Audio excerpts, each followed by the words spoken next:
क्या राष्ट्रपति की मंजूरी के बाद भी सुप्रीम कोर्ट वक्फ कानून को रद्द कर देगा? क्या बीजेपी की एक जिद से नीतीश कुमार का राजनीतिक भविष्य खत्म हो जाएगा?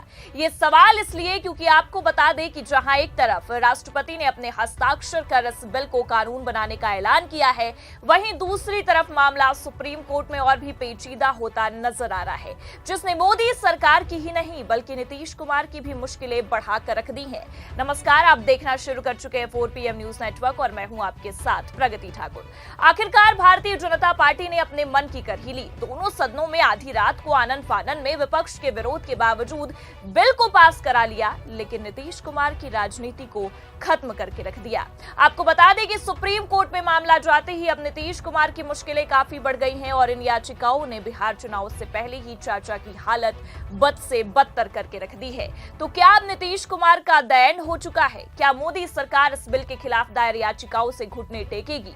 और क्या बिल राष्ट्रपति की मंजूरी के बाद भी सुप्रीम कोर्ट में रद्द हो जाएगा? सवाल के जवाब आपको बताएंगे और कैसे प्रधानमंत्री मोदी ने वक्फ बिल के चक्कर में अपने ही पैर पर कुल्हाड़ी मार ली है, उस पर भी आएंगे। लेकिन उससे पहले आप ये खबर देखिए।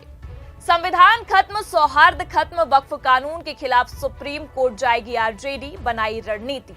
तो अब देख सकते हैं कि ये खबरें निकलकर सामने आ रही हैं कि मोदी सरकार के इस बिल के खिलाफ कांग्रेस, ओवैसी इन सब ने सुप्रीम कोर्ट में याचिका दायर कर दी है। लेकिन अब ये खबर अपने आप में उनकी मुश्किलें बढ़ाने के लिए काफी है, क्योंकि बड़ी खबर निकलकर ये सामने आई है और साफ लिखा हुआ है कि मोदी सरकार के इस बिल के खिलाफ अब आरजेडी भी सुप्रीम कोर्ट तक पहुंचेगी और सरकार को सुप्रीम कोर्ट तक घसीटने की रणनीति पर काम कर रही है। मतलब साफ है कि अब मामला सुप्रीम कोर्ट में ही अपना अंतिम रूप ले पाएगा। लेकिन पते की बात तो यह है कि आरजेडी ने उस वक्त ये कदम उठाने का मन बनाया है जब नीतीश कुमार के खिलाफ पूरे बिहार में काफी विद्रोह का माहौल देखा जा रहा है और नीतीश बाबू की हालत बद से बदतर होती नजर आ रही है। ऐसे में एक तरफ तो नीतीश कुमार के हाथों से उनका वोट बैंक, उनकी कुर्सी और उनकी पार्टी भी अब खिसकती चली जा रही है, तो वहीं दूसरी तरफ आप देख सकते हैं कि सुप्रीम कोर्ट तक आरजेडी ने जाने का मन बना लिया है इस बिल के खिलाफ, जिसने इतना तो तय है कि अगर ये मामला बिहार से खुद तेजस्वी यादव की पार्टी सुप्रीम कोर्ट तक पहुंचाती है तो इसका सीधा असर आगामी विधानसभा चुनाव में देखने को मिल सकता है और नीतीश कुमार के लिए खतरे की घंटी भी हो सकती है, क्योंकि तेजस्वी के इस कदम से बिहार में भारी बवाल होने वाला है। खबर में देखिए आगे लिखा भी हुआ है, आरजेडी वक्फ कानून को सुप्रीम कोर्ट में चुनौती देने के लिए याचिका दायर करेगी। इसमें पार्टी की ओर से राज्यसभा सांसद मनोज झा और पार्टी नेता फयाज अहमद शामिल हैं। दोनों नेता सोमवार को सुप्रीम कोर्ट में विधेयक के प्रावधानों को चुनौती देंगे। इसके बारे में उन्होंने कहा है कि इससे वक्फ संपत्तियों के मैनेजमेंट पर बहुत प्रभाव पड़ सकता है। वक्फ कानून के खिलाफ आरजेडी नेता मनोज झा ने कहा है कि ये विधेयक संविधान सौहार्द का हनन की साजिश है और जब दोनों ही खत्म हो जाएगा तो फिर क्या बचेगा।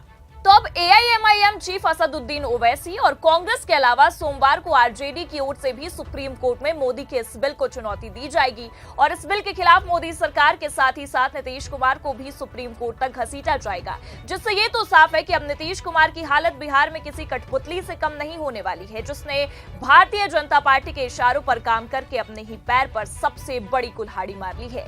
जी हाँ, क्योंकि आपको बता दें कि पहली खबर निकलकर ये सामने आ गई थी कि नीतीश कुमार की पार्टी से वक्फ बिल के विरोध में कई नेताओं ने धड़ाधड़ इस्तीफे दे दिए हैं। 7 मुस्लिम नेता और 20 पदाधिकारियों ने नीतीश कुमार के खिलाफ विरोध जताते हुए नारेबाजी करते हुए पार्टी तक छोड़ दी है और अब तो मामला सुप्रीम कोर्ट तक जा पहुंचा है, जिसके बाद इतना तो तय समझा जा रहा है कि या तो अब मोदी सरकार सहयोगियों के दबाव के बाद घुटने टेकने को मजबूर हो जाएगी या तो आने वाले समय में एनडीए में एक बड़ी टूट और बड़ी फूट देखने को मिल सकती है। जी हां, क्योंकि आपको बता दें कि नीतीश कुमार अब बिहार में जो उनकी हालात हो गए हैं, उनकी पार्टी में जो धड़ाधड़ इस्तीफे हो रहे हैं, उससे हड़बड़ाए हुए नजर आ रहे हैं। और सबसे बड़ी बात तो यह है कि अब सुप्रीम कोर्ट में एक नहीं, 2 नहीं बल्कि 4 याचिकाएं दायर हो चुकी हैं। बिहार से तो पहले कांग्रेस के नेता ने सुप्रीम कोर्ट में अपनी याचिका दाखिल करवाई और अब खुद आरजेडी इस मामले को संभालती नजर आ रही है।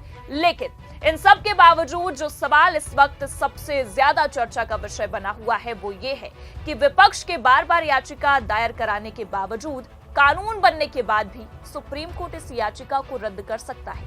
तो आपको बता दें कि कर सकता है। इससे पहले भी सुप्रीम कोर्ट ने मोदी सरकार को कई तगड़े झटके दिए हैं और कई बार तो खुद जन आंदोलन को देखते हुए सरकार ही बैकफुट पर आई है। इलेक्टोरल बॉन्ड का फैसला तो याद ही होगा आपको, कैसे सुप्रीम कोर्ट ने इस ऐतिहासिक फैसले को सुनाते हुए मोदी सरकार को एक बड़ा झटका दिया था और सरकार को भरे कोर्ट रूम में मुंह की खानी पड़ी थी। तब भी यही कहा जा रहा था कि सरकार के पक्ष में फैसला आने वाला है, लेकिन फैसला इससे बिल्कुल विपरीत आया और सुप्रीम कोर्ट ने एक तगड़ा झटका दिया। इसके बाद काले कानून, जिसे कृषि कानून का नाम दिया गया, तो उस बिल को भी सरकार ने बैकफुट पर आते हुए वापस लिया था। और क्यों लिया था ये आप और हम बखूबी जानते हैं, क्योंकि किसानों ने सरकार को उनकी औकात दिखा दी थी। 2020 में ये कानून लाया गया और लेकिन जब एक साल से ज्यादा तक किसानों ने अपना विरोध प्रदर्शन जारी रखा तो खुद सरकार बैकफुट पर आने को मजबूर हो गई और संसद के दोनों सदनों में पास कराए गए इस बिल को खुद मोदी सरकार और खुद प्रधानमंत्री मोदी ने वापस ले लिया। और अब उसी की तर्ज पर तमाम मुस्लिम संगठनों ने भी ये दावा किया है कि देशव्यापी आंदोलन करेंगे और किसान आंदोलन की ही तरह मोदी सरकार को एक बार फिर मजबूर होना ही पड़ेगा।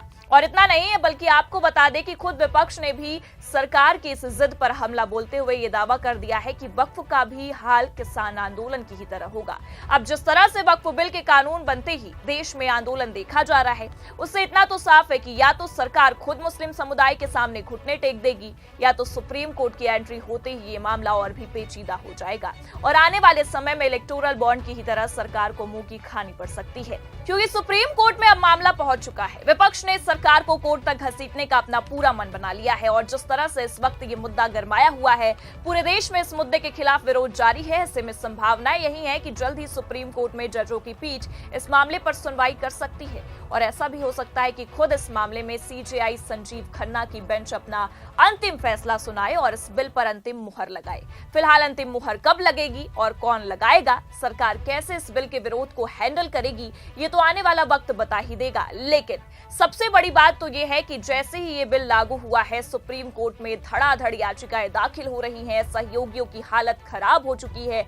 चुनावों से पहले विपक्ष का रास्ता भी साफ होता हुआ नजर आ रहा है और हैरानी की बात तो यह है कि खुद मोदी सरकार ने विपक्ष का रास्ता साफ कर दिया है। पर अब इन सब के बाद भी सुप्रीम कोर्ट से मुस्लिम समुदाय और विपक्ष को काफी उम्मीदें हैं। ऐसे में आप क्या सोचते हैं, क्या सुप्रीम कोर्ट इस बिल को लेकर एक ऐतिहासिक फैसला सुना सकता है और सरकार को इलेक्टोरल बॉन्ड की ही तरह एक तगड़ा झटका दे सकता है? अपनी राय कमेंट करके जरूर बताएं। ये खबर कैसी लगी, लाइक और शेयर जरूर करें। चैनल पर नए हैं तो सब्सक्राइब और ज्वाइन करना भी ना भूलें। देखते रहिए 4 PM न्यूज नेटवर्क। नमस्कार।